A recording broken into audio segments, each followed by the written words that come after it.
Assalamualaikum warahmatullahi wabarakatuh. Di sini kami akan mempresentasikan hasil kerja kelompok kami.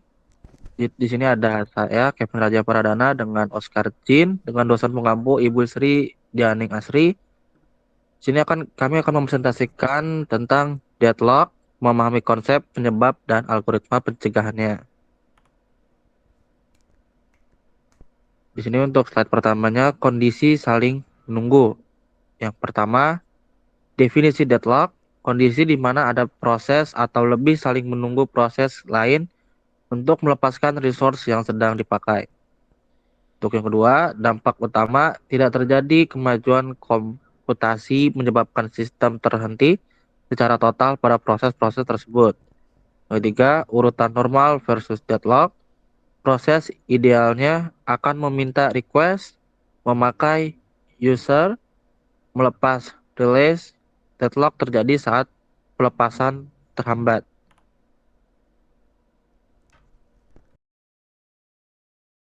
Yang kedua, bagaimana sistem menggunakan resource. Deadlock sangat bergantung pada jenis resource yang dialokasikan dalam sistem. Yang pertama, preemptible resource. Sifat paksa dapat diambil paksa tanpa menyebabkan kegagalan pada proses. Risiko sangat aman dari potensi deadlock. Contoh, memori utama siklus CPU. Kedua, non-preemptible resource. Tidak dapat diambil secara paksa tanpa menyebabkan kegagalan pada proses. Sangat berpotensi menyebabkan sistem terjebak deadlock. Printer, CD, ROM, drive, tipe drive.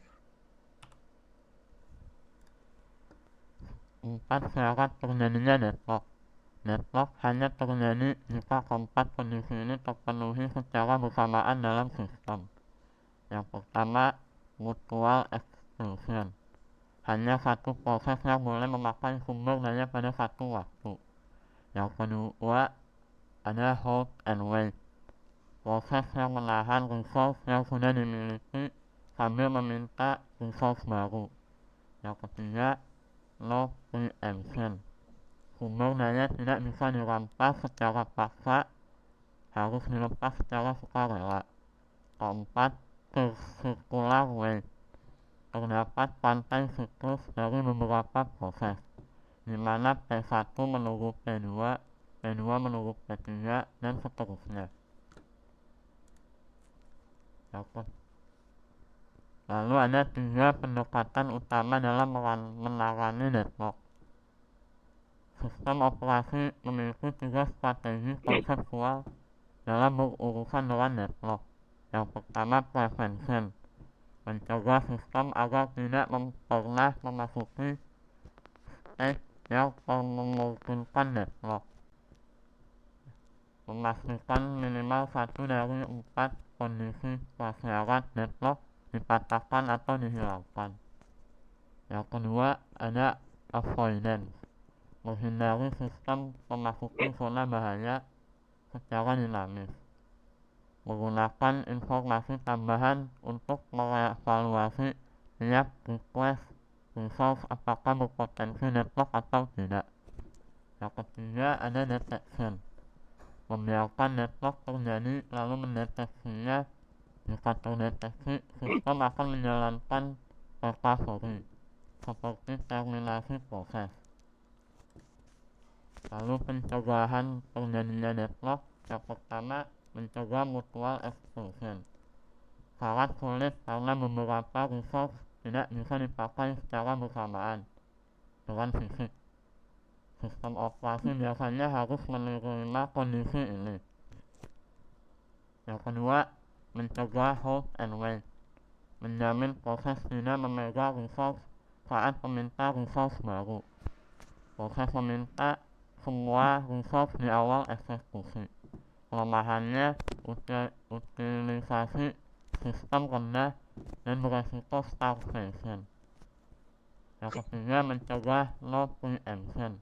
Meniadakan no preemption berarti jika resource yang diminta proses tak bisa dipenuhi. Semua yang dipegang harus dilepas terlebih dahulu sebelum meminta ulang. Lalu keempat, mencegah circular memberikan penomoran global pada setiap tipe resource.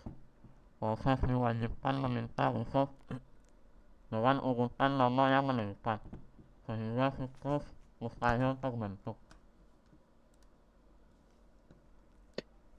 Selanjutnya, menghindari deadlock dengan safe state. Prinsip yang pertama, prinsip penghindaran avoidance. Metode ini memerlukan informasi maksimum resource yang akan dibutuhkan tiap proses sebelum eksekusi dimulai. Yang kedua, apa itu safe state? Sistem dinyatakan dalam status aman safe state jika OS mampu mengalokasikan resource untuk semua proses secara berurutan tanpa menghasilkan deadlock.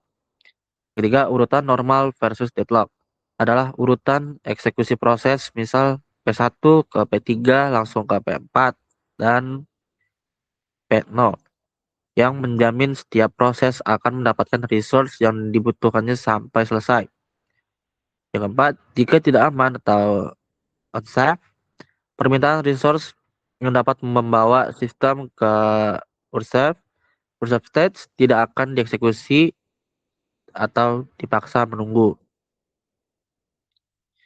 Algoritma Bunker oleh L. Dijkstra menentukan apakah sebuah permintaan research ditujui atau ditunda menggunakan 4 matriks data.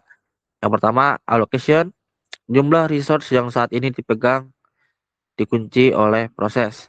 Max recruitment, kebutuhan maksimum resource yang diminta oleh sebuah proses agar bisa selesai. Resource need, sisa kebutuhan resource dihitung dengan rumus max allocation. Available, resource yang masih tersedia belum dilokasikan dalam sistem.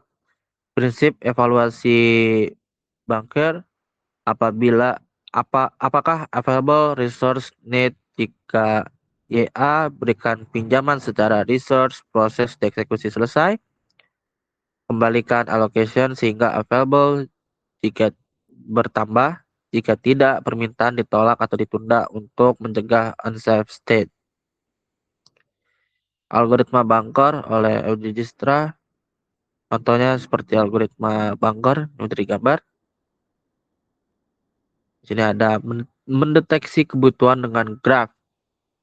Resource allocation graph, deteksi deadlock dilakukan dengan memodelkan sistem menggunakan graph berarah direct graph. Kedua, komponen graph. Yang satu, titik vertex, proses dilambangkan lingkaran P, dan resource dilambangkan kotak R. Kedua, garis H, request H, P, dan R. Proses meminta resource. Assessment H, R, dan P. Resource sedang dipakai proses. Ketika kondisi deadlock, jika terdapat perputaran siklus pada graf dan seluruh resource hanya memiliki satu instan, maka deadlock dipastikan terjadi. Sekian, terima kasih. Apabila ada kekurangan atau salah kata, mohon maaf. Wabillahi taufiq wal hidayah. Wassalamualaikum warahmatullahi wabarakatuh. Terima kasih, Bu.